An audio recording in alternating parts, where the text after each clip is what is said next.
awma bourse c'est difficile pour moi te maa ngi jóge ba Tamba. de la République Macky Sall moo la ñuy interpellé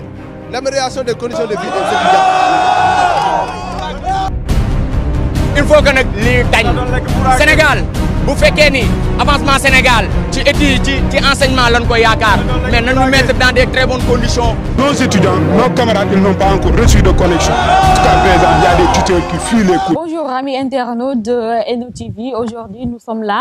pour vous présenter votre toute nouvelle émission intitulée Les mots de la cité. Les mots de la cité nak problème étudiants yi mom mako tax jokk ba taxna yeen étudiants yi bépp problème bo nga xamanteni yeen am ngeen ko rek mën ngeen ñoo interpeller ñun dinañ ci bay suñu waar daal di koy fësal ba tax na sax pour ce premier numéro dañoo daal di accueillir rek monsieur Thiam nag nekk na chargé du multimédia fii ci université virtuelle du Sénégal sans plus tarder dañuy daal di dugg si biir rek daal di gisante ak monsieur Thiam am ak moom ak benn waxtaan mais dans ce contexte de coronavirus n'oubliez pas vos masques et aussi di am gel antiseptique. aar sa bopp aar ñi la jege fagaroo gën faju digle yi nan ko jëfe aar sa bopp aar ñi la jege fagaroo gën faju digle yi nan ko jëfe lëmbe na àdduna bi la jàngoro yaatu na lëmbe na àdduna bi la jàngoro yaatu na lëmbe tina àdduna am na. Vous l'avez annoncé tantôt, nous sommes avec monsieur Aboubekr Thiam. Il est le responsable de la licence multimédia internet et communication à l'université virtuelle du Sénégal. Monsieur Thiam nuyu naa la. fay naa la dañoo ñëwoon fii tey seet si la pour waxtaan ci suñu premier numéro bi nga xamante ni nii c'est intitulé les mots de la cité. Les mots de la cité nag li ko tax a jóg moom mooy mettre en avant les problèmes des étudiants. yow en tant que responsable cellule bu multimédia licence yow naka nga gisee problème yi nga xamante ni nii de manière générale étudiants yi ñu ngi koy jànkonteel. bon maa ngi lay remercier déjà ci opportunité bi nga ma may pour mu mën a waxtaan tuuti ci côté boobu bon je pense que dès l'entame de l'émission aussi yaa ngi ma doon fàttali ni en fait c'est pour pour cible bu gën a yaatu la. moo waral tax ñu war a mën a expliquer en wolof un peu pour nous faire comprendre quoi voilà donc li jëm ci côté boobu xaw ma ndax dinaa mën a ne difficulté étudiants yi à 100% mais je sais que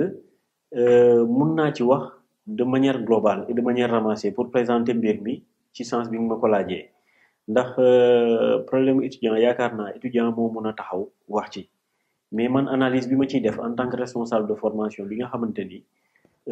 yor naa ay étudiants yu ma jiite am na yu ñuy faral di wax mais toujours du lu doon loo xamante ni mbir bu upp bopp la wala mbir bu jéggi dayo la dans la mesure où su ma jëlee kaawu comme Promoset bi nga ma laaj nii mooy étudiants yu bees yi nga xamante ni ñoom ci sa wax yaa ngi ne ma xamaguñu lu bari ci affaire enseignement en ligne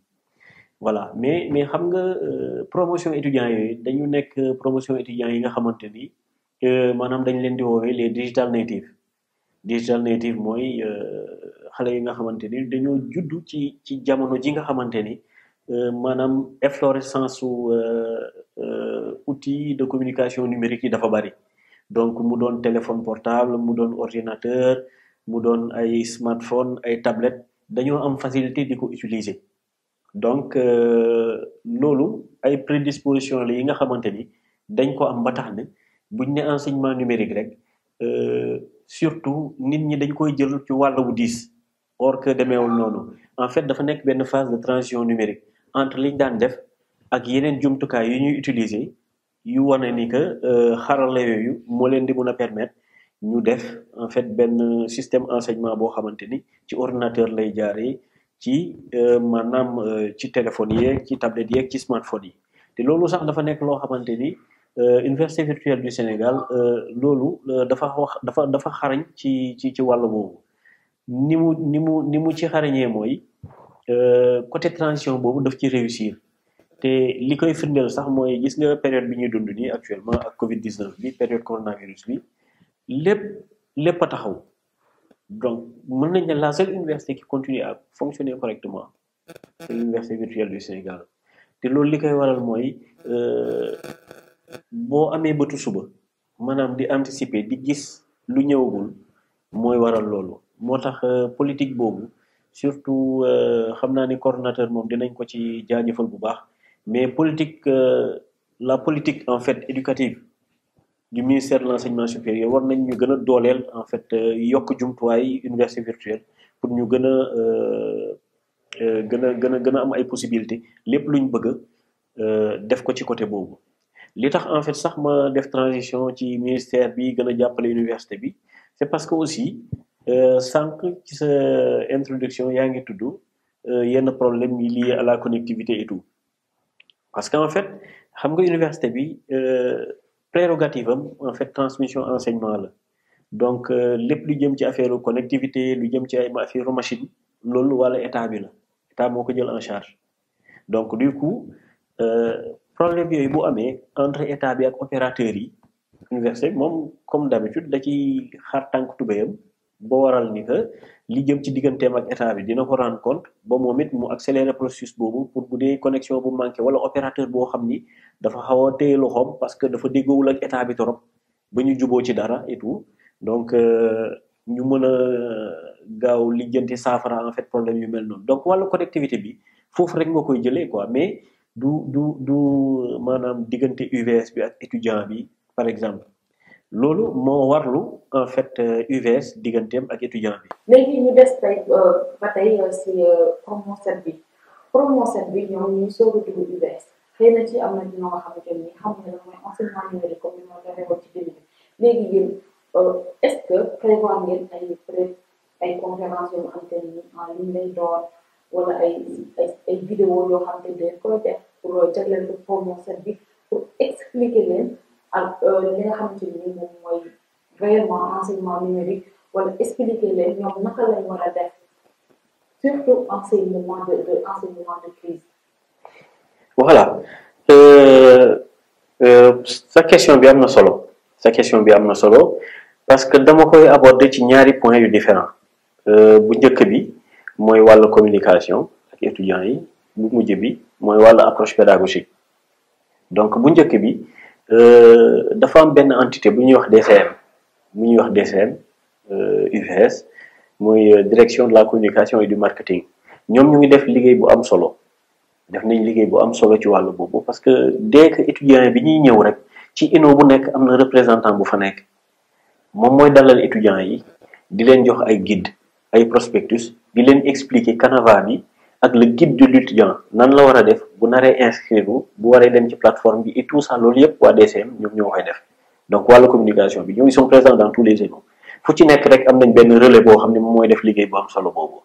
loolu benn point la beneen bi ci topp mooy approche pédagogique bi xam nga en fait étudiant promo 7 yi ñoom balaa ñuy commencer cours yi ci plateforme bi on les prend à l'ENO donc ENO bu nekk étudiants yi dañuy ñëw en présentiel bu ñu ñëwee dañuy suivre ay cours yoo xam ni ay initiation à l'informatique la parce que sànq yaa ngi wax ni pour ñu accéder ci plateforme bi ndax ils ont été formés donc tàggat nañ leen ci initiation à l'informatique ñu ñuy accéder ci plateforme bi et tout ça ba pare yemul ci loolu am na sax yenn cours yoo xam ni def nañ ko en présentiel ci ENO bi mooy ce qu'on appelle les soft skills am na ay cours ay leadership ay développement personnel ak informatique bi ma doon wax noonu y en a tant d'autres ay cours yoo xamante ni ñoom buñ leen ciy tàggat en fait parce que c'est normal gan foog nga dalal ko bu ñëwee surtout foo xam ni xamu ko xamul nu muy toogee xamul li koy xaar foog nga recevoir ko wan ko li fi ne wan ko nu mu war a utiliser jumtukaay yooyu balaa ñu koy jox maintenant machine am bi nga xamante ni buñ ko joxee rek automatiquement dafay dugg ci plateforme bi yi nga xamante ni cours yi koy xaar yëpp taxaw na dugal nañ ko ba pare même vidéo de présentation de formation bi tout ça c'est disponible parce que plateforme yëpp ubbi nañ ko léegi mu des lu dul ñoom ñu accéder ci plateforme boobu maintenant dafa am li xew ci diggante bi xam naa ni umpu leen li président décret bi mu jël ne nañu tëj université yëpp tëj école yëpp tëj bépp structure de rassemblement bi nga xamante ni li jëm ci wàllu éducation la donc de ce fait ñoom bi ñu paree wàllu première partie bi nga xamante ni mooy en présentiel bi ñu doon def ci ENO yi bi ci desoon mooy ñu jox leen seen jumtukaay pour ñu commencer dugg ci plateforme bi mais étant donné que université yeeg ENO yi tout ça dañ ko tëj même école yi ba ci école maternelle yi donc ñun mënuñu braver interdit en fait parce que nous sommes régis par en fait la loi ok décret ñëpp la concerne institution publique yëpp donc ñun te gis ngeen ni coronavirus bi chaîne de transmission bi dafa gaaw boo jëlee risque woo doomu jàmbur ci ENO bi ñu dajale leen foofu ba dara xew ca yow yaay responsable numéro 1 c'est-à-dire le coordonnateur à la tête de l'université virtuelle raison pour laquelle comme tëj nañ ENO yi pour le moment dañuy xaar ba lever confinement bi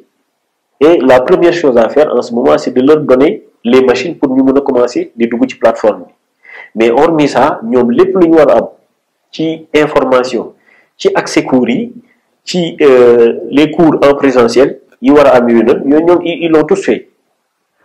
fait man dem naa ba ci ENO yi j'ai vu et ça se passait très bien jusque là maintenant le reste mooy on attend la levée des confinements pour même on a essayé à chercher des solutions transitoires intermédiaires parce que boo xoolee tey jii boo sollicité ku mel ni la poste wala nga sollicité benn service de livraison à domicile